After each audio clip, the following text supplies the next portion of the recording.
Hello बच्चों, good morning all of you. चलिए देखते हैं कक्षा 9 भौतिक विज्ञान का लेक्चर नंबर 6। आज हम पढ़ेंगे औसत चाल व औसत वेग पर आधारित आंकिक प्रश्न। फर्स्ट क्वेश्चन हो गया था दूरी और विस्थापन से जो संबंधित था। अब दूसरा क्वेश्चन पढ़ेंगे। दिया है क्वेश्चन में कि 300 मीटर सीधे रास्ते पर जोसेफ जॉगिंग करता हुआ 2 मिनट 50 सेकेंड में एक सिरे ए से दूसरे सिरे बी तक पहुंचता है और घूमकर 1 मिनट में 100 मीटर पीछे बिंदु सी पर पहुंचता है। तो जोसेफ की औसत चाल व औसत वेग क्या होंगे, जिसमें पहला पॉइंट है कि सिरे ए से सिरे बी। कहने का तात्पर्य है कि सिरे ए से सिरे बी तक आपको ज्ञात करना है कि औसत चाल और औसत वेग। फिर दूसरा पूछा है सिरे ए से सिरे सी तक जोसेफ की औसत चाल व औसत वेग क्या। तो चलिए प्यारे बच्चों, सबसे पहले हम इस प्रश्नानुसार क्या करते हैं,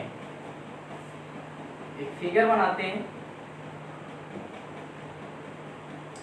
चलिए, 300 मीटर सीधे रास्ते पर जोसेफ जॉगिंग करता हुआ 2 मिनट 50 सेकेंड में एक सिरे ए से, तो क्या करते बच्चों, एक सिरा बनाते हैं यहाँ पर ए से कहाँ तक बच्चों, कहाँ है, बी पर पहुंचता है। कितना मीटर रास्ता है, 300 मीटर रास्ता है। 300 मीटर रास्ता है ए से बी तक। और फिर कह रहा है और घूमकर 1 मिनट में, मतलब यहाँ पर ए से बी गया, फिर घूमा और 100 मीटर पीछे बिंदु सी पर। तो मान लेते बच्चों यही कहीं पर बिंदु सी है, जो कि कितना मीटर, 100 मीटर पीछे की बात कर रहा है। 100 मीटर पीछे बिंदु सी पर पहुंचता है। तो जोसेफ की औसत चाल व औसत वेग की गणना। बात समझ में आए? कह रहा है कि 300 मीटर सीधा रास्ता है, जॉगिंग करता हुआ 2 मिनट, ये 300 मीटर की दूरी तय करने में कितना, 2 मिनट 50 सेकेंड में एक सिरे ए से बी तक पहुंचता और घूमकर 1 मिनट में 100 मीटर पीछे, मतलब बी के बाद जो है वह पीछे घुमा और कितना मीटर आया, 100 मीटर पीछे बिंदु सी पर पहुंचता है। तो जोसेफ की औसत चाल व औसत वेग क्या होंगे, जिसमें से पहला कहा है कि सिरे ए से सिरे बी। तो चलिए बच्चों, सॉल्यूशन में सबसे पहला हम पॉइंट सॉल्व करते हैं। सिरे ए से सिरे बी तक, पहले इसको सॉल्व किया जाए। सिरे ए से सिरे बी तक, ठीक है। तो प्यारे बच्चों, सबसे पहले औसत चाल निकालते हैं। तो औसत चाल बराबर फार्मूला हम लोग पढ़े थे लेक्चर नंबर 5 में कि कुल दूरी अपान कुल समय। तो हम ए से बी तक की कुल दूरी कितनी होगी, ए से बी तक कुल दूरी कितनी है, दिया है 300 मीटर। और इस 300 मीटर तय करने में लगा समय कितना दिया है, 2 मिनट 50 सेकेंड। 300 मीटर दूरी तय करने में लगा समय, लगा कुल समय 2 मिनट 50 सेकेंड। तो क्या है बच्चों, 2 मिनट 50 सेकेंड को हम यहाँ पर कन्वर्ट करेंगे पूरे सेकंड में, कितना बनेगा, 2 मिनट में हो जाएगा 120 सेकेंड। और 120 और प्लस 50 दिया ही है, कितना हो जाएगा, 170 सेकेंड। क्लियर। तो ए से बी तक कुल दूरी 300 मीटर और इस 300 मीटर दूरी तय करने में कुल लगा समय कितना, 170 सेकेंड। तो ए से बी तक जोसेफ की औसत चाल कितनी होगी, जोसेफ की औसत चाल, फार्मूला पढ़े हैं कुल दूरी अपान कुल समय। तो कुल दूरी अपान कुल समय फार्मूला में रखेंगे कुल दूरी दिया है यहाँ पर ए से बी तक की 300 मीटर और कुल समय दिया है 170। 0 से 0 कटा, बचा कितना 30/17। अब डिवाइड करेंगे तो 17 एकम 17 बचेगा आपके पास 13, दशमलव बढ़ाएंगे 130 होगा। फिर बाद भाग करेंगे 1 पॉइंट समथिंग कुछ आएगा, तो आप लोग डिवाइड कर लेना जो भी आए। तो 30/17 इतना मीटर प्रति सेकंड। ठीक है, क्लियर। तो ए से बी तक की जोसेफ की औसत चाल कितना होगा 30/17, भाग कर लेना जो भी आएगा इतना मीटर प्रति सेकंड। फिर आगे पूछा है औसत वेग भी क्या हो। तो फिर बच्चों औसत चाल हो गया कुल दूरी बटे कुल समय। तो अब वेग निकालना है, तो वेग के लिए फॉर्मूला क्या पढ़े हैं, कुल विस्थापन अपान कुल समय। तो फिर बच्चों ए से बी तक की जो दूरी होगी वही उसका कुल विस्थापन भी होगा, क्योंकि विस्थापन की परिभाषा आप लोग को बताया गया था कि किसी भी वस्तु या व्यक्ति की प्रारंभिक स्थिति व अंतिम स्थिति के बीच की न्यूनतम दूरी को विस्थापन कहते हैं। तो ए से बी तक की जो दूरी है वही विस्थापन का काम करेगा। इसका मतलब ए से बी तक की जो जोसेफ की औसत चाल है वही औसत वेग भी होगा, कोई परिवर्तन नहीं होगा। यहाँ साइड में देख लेते हैं, तो औसत वेग बराबर कुल विस्थापन अपान कुल समय। तो कुल विस्थापन है कितना 300 मीटर और कुल समय यहाँ पर है 170 सेकेंड, अर्थात 30/17 डिवाइड कर लेना जो भी आएगा इतना मीटर प्रति सेकेंड। तो प्यारे बच्चों पहला क्वेश्चन सॉल्व हुआ। सिरे ए से सिरे बी तक जोसेफ की औसत चाल व औसत वेग, क्योंकि दोनों का आंसर वही रहेगा। क्यों? क्योंकि ए से बी तक की जो दूरी है वही विस्थापन का भी काम करेगा। क्लियर, कॉपी कर लीजिए। फिर निकालते हैं दूसरा क्वेश्चन।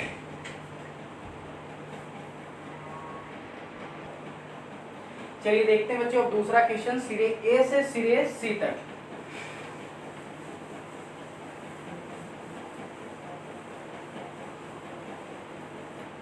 सिरे ए से सिरे सी तक क्या निकालना, औसत चाल और औसत वेग। चलिए बच्चों देखते हैं, ए से बी तक की दूरी कितना है 300 मीटर और सी से बी तक की दूरी कितना है 100 मीटर। ए से सी तक की दूरी कितना होगा, ए से सी तक की दूरी तक की कुल दूरी बराबर कितना है, टोटल 300 और ये है 100, तो घट जाएगा 300 माइनस 100 बराबर कितना 200 मीटर। मतलब ए से सी तक की दूरी कितना हो गया 200 मीटर, कुल दूरी हो गया 200। ठीक है, तो अब बात करते हैं यहाँ पर ए से सी तक की कुल दूरी। पहले ए से बी गया था, फिर बी से सी आया है। ए से बी गया, फिर उसके बाद बी से सी आया। इसका मतलब अगर कुल दूरी देखा जाए बच्चों कितना हो जाएगा 300 प्लस 100 अर्थात 400 मीटर। यहाँ पर ध्यान देना, प्रश्नानुसार जो कह रहा है ए से सी तक की जो कुल दूरी होगी, ए सी का मान तो 200 मीटर होगा केवल ए से सी, ये तो विस्थापन का काम करेगा। तो कुल दूरी आपका हो जाएगा ए से सी 300 प्लस 100 बराबर कितना 400 मीटर। क्यों? क्योंकि पहले ए से बी गया तब बी से सी आया। इस प्रकार यहाँ पर जो है ए से सी तक की कुल दूरी कितना होगा तय करने में, यहाँ पर 400 मीटर। अब यहाँ पर समय की बात किया जाए तो समय कितना लगेगा, क्वेश्चन दिया है कि जो 300 मीटर है उसको तय करने में लगा समय 2 मिनट 50 सेकंड। फिर घूमकर जो है 1 मिनट में 100 मीटर पीछे आता है। इसका मतलब कुल लगा समय कितना हो जाएगा, कुल लगा समय कितनी दूरी तय करने में 400 मीटर दूरी तय करने में, मीटर दूरी तय करने में लगा समय कितना हो गया 2 मिनट 50 सेकंड प्लस इधर 1 मिनट, तो हो जाएगा कितना 2 मिनट 50 सेकंड मतलब 170 सेकंड प्लस 1 मिनट मतलब 60 सेकंड हो जाएगा। 7 6 13 230 सेकंड। मतलब ए से सी तक की बात अगर किया जाए तो टोटल दूरी कितना बनेगा 400 मीटर। फिर उसके बाद इस 400 मीटर दूरी तय करने में लगा समय कितना हुआ 230 सेकंड। तो कुल समय पता चल गया, कुल दूरी पता चल गई, तो औसत चाल कितना हो जाएगा ए से सी तक ये औसत चाल बराबर कुल दूरी अपान कुल समय, फॉर्मूले में रखिए भाग करिए। तो कुल दूरी कितना 400 और कुल समय 230, 0 0 का 40/23 इतना मीटर प्रति सेकंड। भाग कर लेना प्यारे बच्चों, जो आएगा आंसर। तो क्लियर, औसत चाल हो गया। तो ध्यान देना, आप लोग को पहले लेक्चर नंबर 5 बताया गया चाल की बात किया जाए तो वहां पर हमको दूरी से इसको रिलेटिव करना है, और अगर वेग की बात करता है तो विस्थापन से उसको रिलेटिव करना है। तो औसत चाल में कुल दूरी बटे कुल समय, कुल दूरी जितना भी चल रहा है उसको, और जितना दूरी चल रहा है उसको तय करने में लगा समय को हम भाग कर दिए, तो आ गया औसत चाल 40/23 मीटर प्रति सेकंड। अब आते हैं वेग की बात करते हैं। तो प्यारे बच्चों, वेग के लिए हमको विस्थापन याद करना पड़ेगा। ए से सी तक की विस्थापन कितना होगा बच्चों, लंबवत दूरी की बात करें तो यहाँ पर प्रारंभिक स्थिति ए और अंतिम स्थिति क्या बना सी, तो इनकी बीच की लंबवत दूरी कितना हो गया 200 मीटर। तो ए से सी तक का कुल विस्थापन कितना भाई 200 मीटर, ये इतना बनेगा। ये है इसकी न्यूनतम दूरी 200 मीटर। और समय कितना लग रहा है, समय तो वही लगेगा, कुल लगा समय यहाँ पर हम लोग निकाल चुके हैं 230 सेकेंड। तो औसत वेग क्या होगा, औसत वेग बराबर कुल विस्थापन अपान कुल समय। कुल विस्थापन है आपका यहाँ पर 200 मीटर और कुल समय है 230 सेकेंड, 0 0 कैंसिल, तो बचा कितना 20/23 इतना मीटर प्रति सेकेंड। बात क्लियर। तो ये था क्वेश्चन का मतलब समझिए और लगे, कोई दिक्कत। चलिए आगे।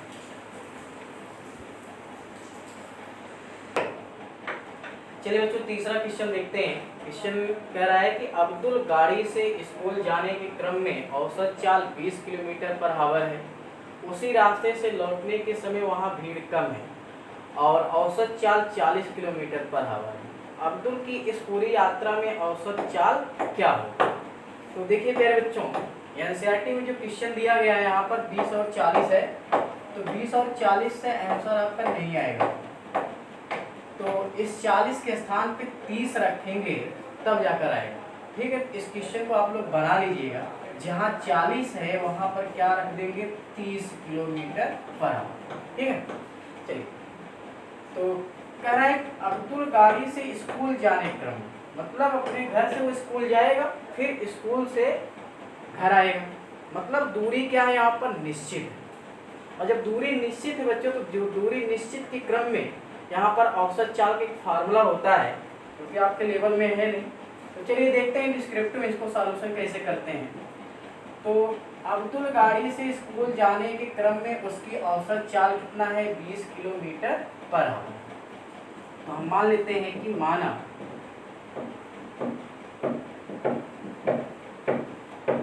स्कूल तक की दूरी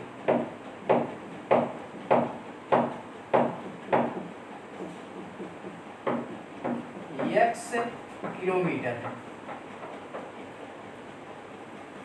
अब इस x किलोमीटर की दूरी को तय करने में कुछ ना कुछ तो समय लगा होगा। कितना समय लगा है उस समय भी नहीं मालूम, लेकिन उसकी औसत चाल मालूम है। तो औसत चाल कितना है 20 किलोमीटर पर आवर। इसका मतलब 1 घंटे में 20 किलोमीटर तय कर रहा है जाते समय, और आते समय कितना तय कर रहा है 30 किलोमीटर पर आवर, अर्थात 1 घंटे में 30 किलोमीटर। क्लियर। तो चलिए यहाँ पर देखते हैं। तो स्कूल तक की कुल दूरी ले लिया गया यहाँ पर x किलोमीटर। तो x किलोमीटर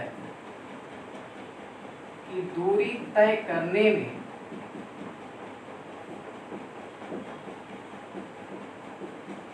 लगा समय,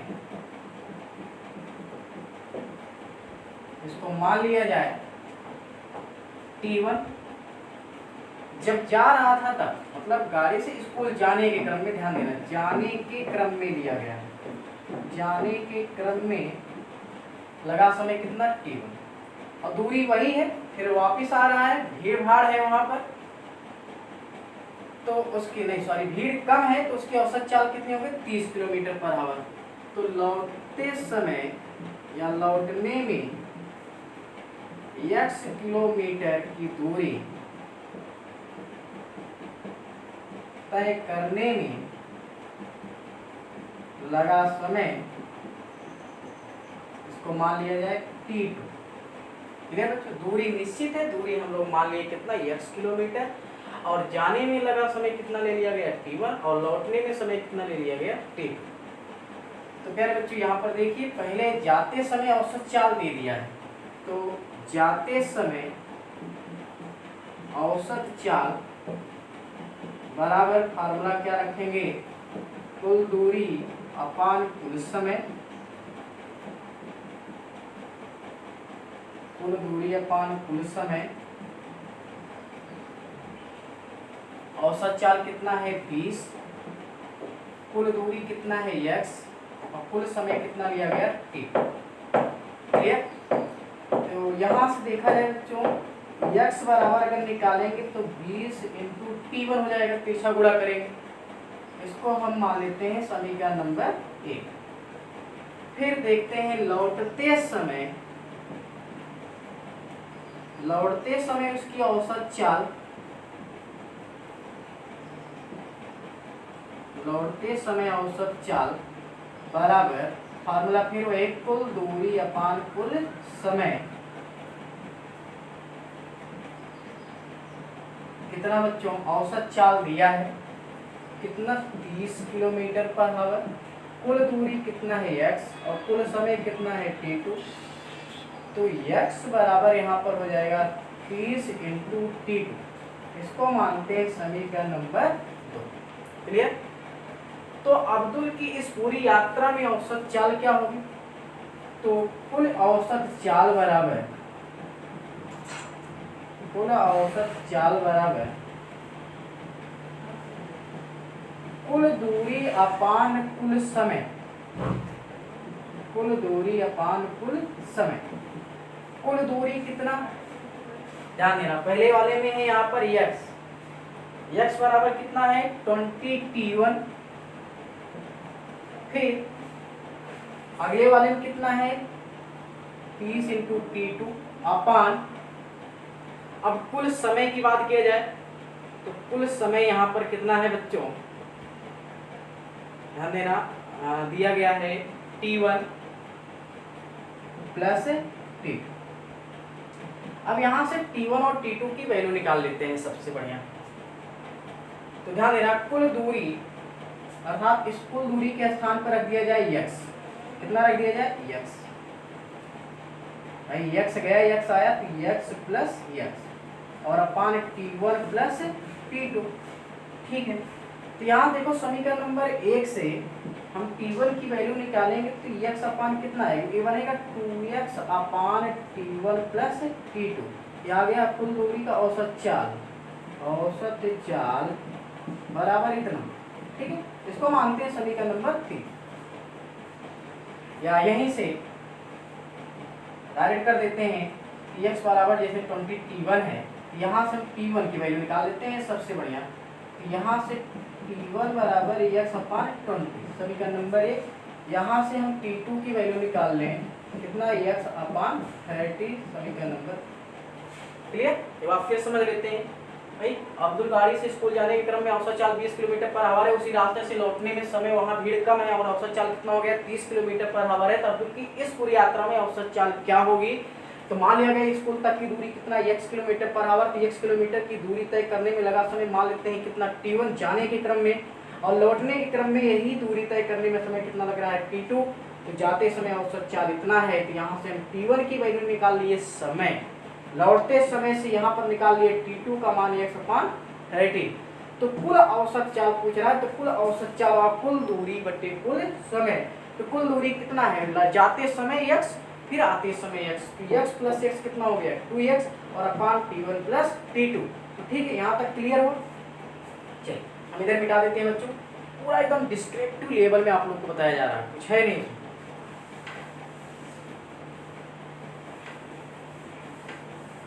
अब देखते हैं आगे, मिटा देते हैं, मान याद रखना, हमें याद है।